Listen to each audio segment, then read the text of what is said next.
Hi, my name is Maya, and welcome to my pachakacha of Terminator 1 and 2, the 1984 version of Terminator 1 and then Judgment Day, Terminator 2. This is for my History of Tech class in Youth Initiative. Our story starts off with a brief summary of what's happened from 1984 up until 2029. In 2029, technology now rules the world, and humans have to fight for their lives and freedom. The rest of our story, however, takes place in 1984, where our main character is introduced. Sarah Connor. Sarah Connor is played by Linda Hamilton in the first and second Terminator. In the first Terminator, she plays a sort of damsel in distress, not really knowing what's going on and really just freaked out the entire time. However, as the movie progresses, and even into the next movie, you can see how she has quite the development in her character. We now meet our main antagonist, the Terminator.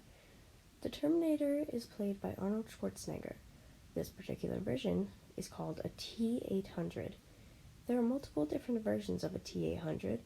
Sometimes they're used to help humans, which we'll see in the next movie, but in this case they're used to destroy them. This nightmare fuel of a skeleton is actually what a T-800 looks like on the inside. It's a lot like our bone structure, however, instead of having a whole other system for muscles, it seems to include both muscles and bones inside to one skeletal system. The T-800's mission is to kill all Sarah Connors in the phone book. The reason being is because one of those Sarah Connors' unborn son, John Connor, will lead a revolution with the humans that'll take over robots again. The woman here is the first Sarah Connor that he kills, and the phone book there is him searching through it.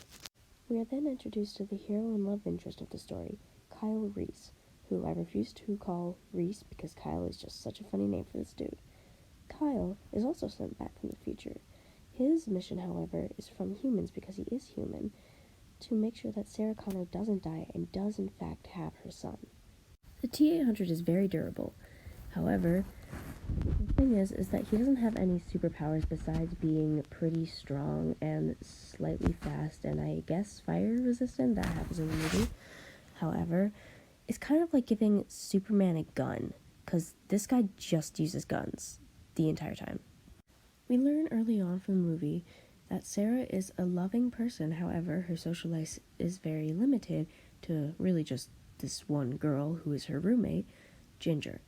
Don't get attached to Ginger, that's the first thing I learned in this story.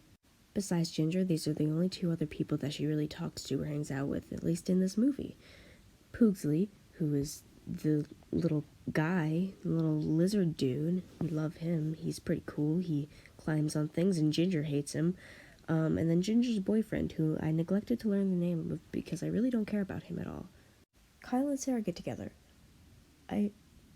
So she's a damsel in distress and he's the hero. He has a really sad backstory and she just wants to live. The stakes are super high, the Terminator's getting on the trail, blah blah blah, and then they fall in love for some reason. Honestly, I don't actually know why exactly they fall in love, because they just seem like they hate each other one second, and the next second they're like in bed and doing the holding hands and stuff. Terminator 2, Judgment Day. Here's our new main character. He's a spunky little teen, and his name is John Connor. I don't actually know how old he is. I couldn't find that. However, John Connor is pretty dang rebellious. He hacks into ATMs so he can get a bunch of money and play at arcades and stuff, and he also really hates his foster parents. However, with that being said, he would never want them to get hurt. He also wouldn't want his mom to get hurt. He also wouldn't want anyone to get hurt, as we'll see later in this movie and presentation. This right here is another T-800. However, it's a different T-800. So it's the same model, just a different robot. This robot doesn't actually have the mission of killing John Connor. This robot has the mission of protecting him for the humans. So somehow they figured out how to use Terminators as human helpers, I guess. Now this is the evil one. This is our new antagonist. This is a Terminator 1000, so T-1000. The T-1000 is absolutely horrifying. I hate it with a passion. I realize hate is a strong word, but I really do. You'll see why in just a second. This guy is so durable, and he's just invincible, honestly. This is the T-1000. The T-1000, unfortunately, is much stronger than the T-800. The T-1000 can mold into many different things. It can mold into the faces of different people and definitely the voices. But one thing that's interesting about it is that even if you shoot it a ton, even if you chop it straight in half, you could just melt it down completely and it would just reform again. We meet Sarah Connor again when John convinces the Terminator to take him to the mental hospital where she's staying so that they can save her. Sarah Connor, throughout this movie, really hates when John tries to save her, which happens much more than once. Sarah Connor is no longer the damsel in distress and now just the asshole of a mother who's really good at beating people up and will take up a gun and just start shooting for no reason. The T-800 in this movie goes from being a killing machine whose only goal is to protect John to being a slightly soft-hearted being, very sentient and now able to understand jokes and sarcasm. He understands why people cry and he understands that it's hard sometimes. However, he can't do it himself, and he almost loathes that about himself. It's interesting. Sarah and John Connor's relationship really develops after Sarah attempts to just destroy and kill an entire family. There's reason behind this, however, I do not want to spoil the movie, so I don't think I will be saying it. Sarah, breaking down, sees John, who comes up to her and tells her that he can take care of himself and she just needs to live. Although many characters develop in this entire series, none seem to outmatch John the Terminator in my opinion. These two in particular, although they are man and machine, they seem to hit it off quite immediately. The Terminator, from being a cold-hearted killer to being curious about the world and understanding that he won't always understand everybody. John, however, being a juvenile and a rebellious person, is now somebody who just wants to protect and take care of himself and others as well.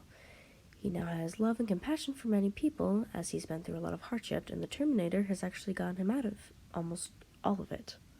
I believe that James Cameron, the person who made this film and wrote it, was trying to portray a story of a machine who isn't inherently bad and can be good for either sides and can be for the greater interest. However, it's just how we use it. From Sarah's story, where the Terminator was trying to kill her for its own interest, to John's story, where the Terminator didn't want to do anything but protect him the entire time.